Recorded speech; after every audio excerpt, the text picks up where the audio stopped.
Is it possible to have a mortgage bond, drive a nice car, live a comfortable life, and be able to effectively save $1 million in just 10 years?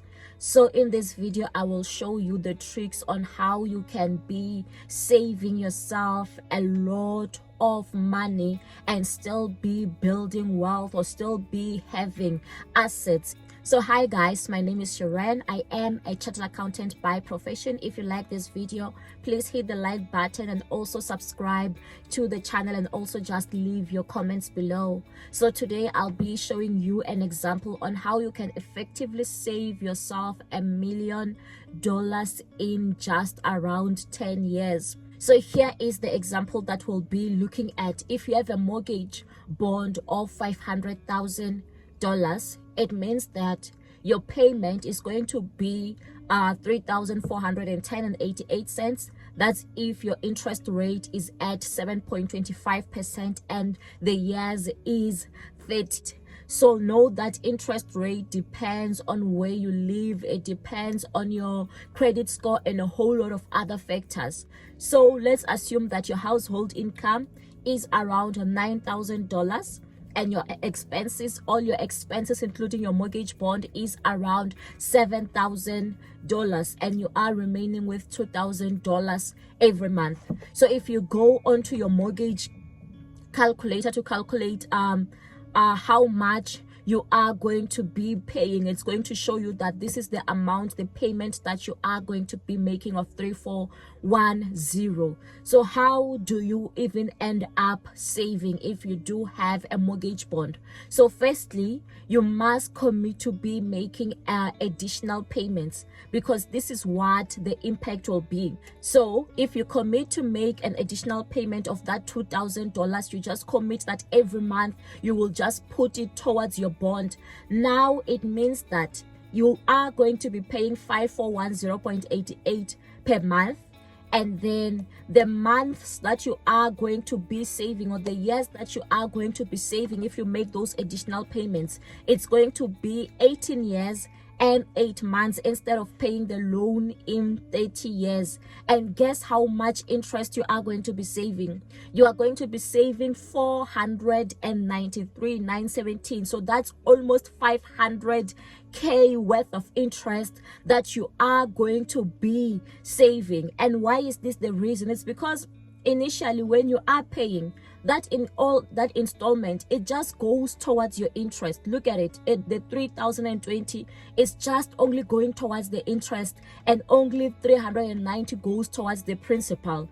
So why is that the reason? When you are making additional payments, that amount goes and reduces your principal or your capital balance. Now it's up to you how you want to reduce it.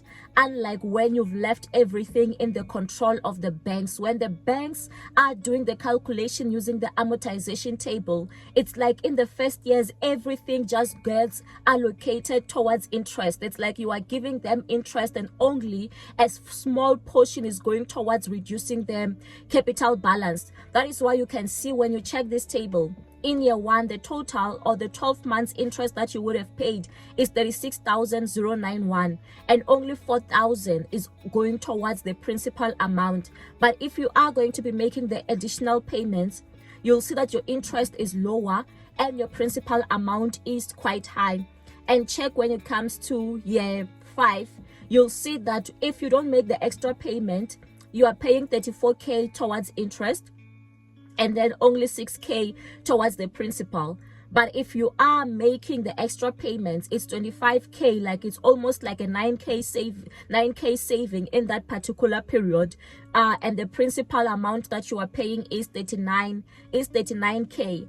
And then now when you come to the total 30 years, without the extra payment, you would have paid 917K just only on interest, which is around like 1.4, which is around 1.4 of the amount, 1.45. Like now the value of that property, you've paid it 1.45 times just only on interest. Just imagine. But if you are going to be making the additional payments, now you are going to only pay 234K in interest, meaning that you have saved 493k and you finish paying off your loan early. So 493k is almost like 500k that you would have saved just by making those additional payments, and you are going to be finishing paying off this mortgage loan in around 11 years and 4 months. And guess what? It means that you would have effectively saved yourself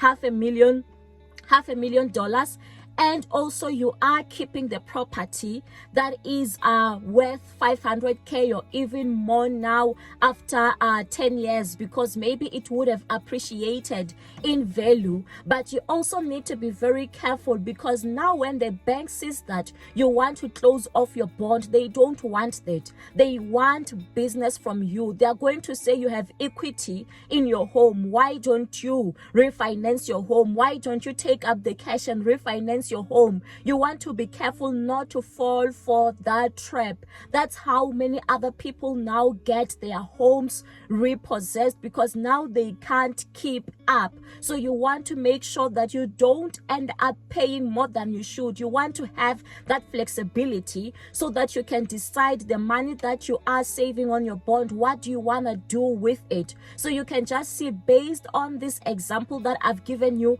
effectively you've saved $1 million in just 10 or 11 years. But if you are going to follow the loan agreement, you are never going to finish paying your loan, and you are going to pay your home over twice what it's worth, meaning that even if you do decide to sell it after 30 years, you ain't going to make your money back. There's no way that you will make your money back, because I don't believe that that home would have appreciated that much.